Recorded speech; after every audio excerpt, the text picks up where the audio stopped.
প্রিয় দেশবাসী, আমি আজ একজন যুবক এখানে দাঁড়িয়েছি। আপনারা যারা মেডিকেলে যাতায়াত করেন, রুগী নিয়ে আসেন, যারা আমাকে দেখছেন, আপনাদের সকলের দৃষ্টি আকর্ষণ করছি। আপনারা হয়তো মনে মনে ভাবছেন আমি কেন এই অদ্ভুত একটি পোশাক পরে দাঁড়িয়েছি। আপনারা কিন্তু অবশ্যই আমার পোশাকে লেখা দেখছেন 24 ঘন্টা ডায়াগনস্টিক ডিপার্টমেন্ট সেবা চালু চাই। কেন চাই, কি জন্য চাই, আপনারা কি এটা কখনো ভেবে দেখেছেন? আপনি একটা জিনিস খেয়াল করবেন, আমরা যখন হাসপাতালে রোগী নিয়ে আসি এবং এটা উপজেলা স্বাস্থ্য কমপ্লেক্স থেকে শুরু করে একদম রাজধানী পর্যন্ত, আমাদের সবার আগে আমাদের পকেট যে জায়গা থেকে শূন্য হয়ে যায় সেটা আমাদের ডায়াগনস্টিক ডিপার্টমেন্ট। এটা হাসপাতাল হোক, আমাকে নিয়োগ দিতে হবে, আমাকে এটা করতে হবে, সেটা আপনি একটা আন্দোলন করবেন। বিভিন্ন প্রশ্ন থেকে সরকার যেটা আমরা হাসপাতাল বা ডাক্তারের প্রাইভেট আমাদের টাকা রোগীদেরকে আমরা নিয়ে যাই 20 ঘন্টা ডায়াগনস্টিক ডিপার্টমেন্ট চালু আমাদের কিন্তু 10,000, 15,000, 20,000, 5,000 টাকা টেস্ট আমাদের বেসরকারি প্রাইভেট ডায়াগনস্টিক বা ক্লিনিক থেকে আমাদের করতে হয়। আপনারা কি একটা জিনিস খেয়াল করেছেন কখনো? আপনি যদি বা বাংলাদেশ সরকার যদি আমাদের সারা বাংলাদেশে 24 ঘন্টা ডায়াগনস্টিক ডিপার্টমেন্ট যদি চালু করে, এই টেস্টের টাকা 4 ভাগের 3 ভাগ টাকা আপনার সেভ হবে। আপনি যদি একটু ধরে নেন, আপনাকে ডাক্তার সর্বমূল্যে 10,000 টাকা টেস্ট দিয়েছে।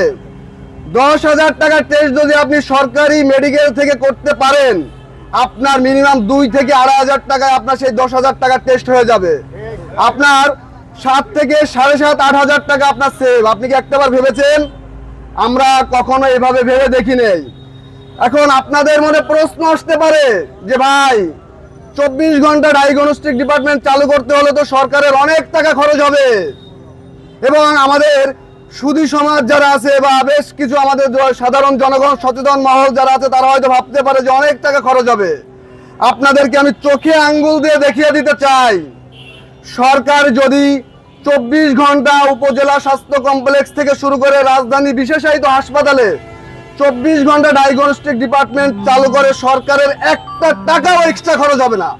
আমি চোখে আঙ্গুল দিয়ে দেখিয়ে দিতে পারবো। আপনাদের মনে প্রশ্ন থাকতে পারে, ভাই আপনি তো কি ভুলভাল বলছেন, যেখানে 2টা পর্যন্ত 5টা পর্যন্ত ডিপার্টমেন্ট খোলা থাকে সেখানে 24 ঘন্টা খোলা রাখতে তো অনেক টাকার প্রয়োজন, অনেক মেশিন প্রয়োজন, অনেক জনবল প্রয়োজন। না ভাই, আমরা এই ভুল থেকে আমাদের বের হতে হবে। আপনি ধরে নেন 24 ঘন্টা যদি ডায়াগনস্টিক ডিপার্টমেন্ট যদি আপনার অন থাকে, আপনার 24 ঘন্টায় কিন্তু আপনারা সরকারকে টাকা দিয়ে টেস্ট করবেন। এতে করে কিন্তু সরকারের রাজস্ব আয় হবে। সরকারের রাজস্ব আয় থেকে সরকার কিন্তু যে জনবল নিয়োগ দেবে, যে দক্ষ মেডিকেল টেকনোলজিস্ট এবং যে সাপোর্টিভ স্টাফ এবং যে ডক্টরদের নিয়োগ দেবে, তাদেরকে সেই রাজস্বের টাকা দিয়ে, টেস্টের টাকা দিয়ে বেতন দিতে পারবে। আর একটা জিনিস আপনারা খেয়াল করে দেখেন, সরকারের কিন্তু এক্সট্রা কোনো মেশিন কিনতে হবে না। এখানে কিন্তু সরকারের কোনো খরচ নাই। যে মেশিন থেকে আপনার 2টা 5টা পর্যন্ত আপনার টেস্ট করানো হয়, ওই মেশিন থেকেই কিন্তু সে 24 ঘন্টা কিন্তু সার্ভিস দিতে পারবে। শুধু একটা জিনিসই তার দরকার, জনবল। এবং এই জনবলের টাকা সরকার টেস্টের টাকায়, সরকারের যে টেস্টের টাকায় সরকারের জনবলের যে বেতন, সেটা কিন্তু অটোমেটিক্যালি চলে আসবে। এবং আমাদের দেশে যে বেকার, হাজার হাজার বেকার যারা আছে, তাদের কিন্তু চাকরি হবে। ডক্টর আছে, মেডিকেল টেকনোলজিস্ট আছে, মেডিকেল সাপোর্টিভ স্টাফ আছে, তাদের কিন্তু চাকরি হয়ে যাবে। এবং সরকার যদি এটাকে, আপনি একটা জিনিস খেয়াল করবেন যে উপজেলা স্বাস্থ্য কমপ্লেক্স থেকে শুরু করে ঢাকার বিশেষায়িত হাসপাতাল পর্যন্ত, অর্থাৎ রাজধানী পর্যন্ত যত প্রকার ডায়াগনস্টিক টেস্ট হয়, এখানে কিন্তু বেশ কিছু কারচুপির ঘটনা কিন্তু আমরা সোশ্যাল মিডিয়া বা সাংবাদিক ভাইদের মাধ্যমে দেখতে পারি, যে তারা কিন্তু যে টেস্টের যে টাকাটা, এই টাকাটা কিন্তু রাষ্ট্র কোষাগারে কিন্তু অনেক সময় জমা করে না। জমা না করলে সরকার যদি এটাকে টোটাল ভাবে যদি ডিজিটাল পদ্ধতিতে নিয়ে আসে, আপনি সরকারিভাবে আপনি টাকা জমা দিবেন, আপনার ফোনে SMS চলে আসবেন, আপনি বিকাশের মাধ্যমে টাকা জমা দিতে পারবেন, এবং ওই টাকা সঙ্গে সঙ্গে সেকেন্ডের মধ্যে বাংলাদেশ সরকারের রাষ্ট্র কোষাগারে জমা হবে। তখন কিন্তু এই চুরি করারও কিন্তু অপশন থাকবে না। এখান থেকেও কিন্তু সরকারের রাজস্ব অনেক বেড়ে যাবে। তাতে কি লাভ হচ্ছে? আর একটা বিষয় একটু আপনারা খেয়াল করবেন, আমরা কিন্তু সবসময়ের জন্য দেখি আমাদের দেশে অ্যান্টিবায়োটিকের রেসিস্ট্যান্স এই বিষয়ে কিন্তু বিভিন্ন ধরনের কর্মসূচি পালন করা হয়। এবং এই যে 24 ঘন্টা ডায়াগনস্টিক ডিপার্টমেন্ট চালু না রাখার জন্য এই যে আপনার ডায়াগনস্টিক রেসিস্টেন্সটা কিন্তু একটু বেড়ে যায়। ডায়াগনস্টিক রেসিস্টেন্সটা কিন্তু একটু বেড়ে যায়। কেন বেড়ে যায় একটু খেয়াল করে দেখেন ভাই। আপনি শ্রমজীবী মানুষ, সারাদিন মাঠে কাজ করছেন, ঘাটে কাজ করছেন, বাড়িতে আসছেন, আপনি অসুস্থ। আপনি যখনই মনে করেন যে মেডিকেলের কথা চিন্তা করবেন, প্রাইভেট ডাক্তারকে দেখাইতে যাওয়ার কথা চিন্তা করবেন, আপনার মাথায় একটা প্রশ্নই কাজ করবে, আমাকে তো 10,000 5,000 টাকা টেস্ট করতে হবে। আপনি কিন্তু ওই ভয়তে কিন্তু গ্রামের যে ডাক্তার থাকে, যে ফার্মেসি থাকে, ওদের কাছ থেকে ওষুধ আনবেন এবং ওই ওষুধে কিন্তু আপনার অ্যান্টিবায়োটিক থাকে। আপনি কিন্তু না জেনে না বুঝে আপনি অ্যান্টিবায়োটিক খাচ্ছেন। একদিকে আমরা অ্যান্টিবায়োটিকের সচেতনতা তৈরি করি, আর একদিকে কিন্তু আমাদের কিন্তু রাষ্ট্র কিন্তু আমাদের অ্যান্টিবায়োটিক সিস্টেমেটিক্যালি কিন্তু রেজিস্ট্রেশন পদ্ধতিতে নিয়ে যাচ্ছে। আপনাদেরকে আর একটা তথ্য দিয়ে থাকে, আপনি যখন এই মেডিকেলে যখন আপনি আসেন, আপনারা যারা রোগী নিয়ে আসছেন, আপনারা একটু খেয়াল করে দেখবেন আমার কথার সাথে মিল আছে কিনা।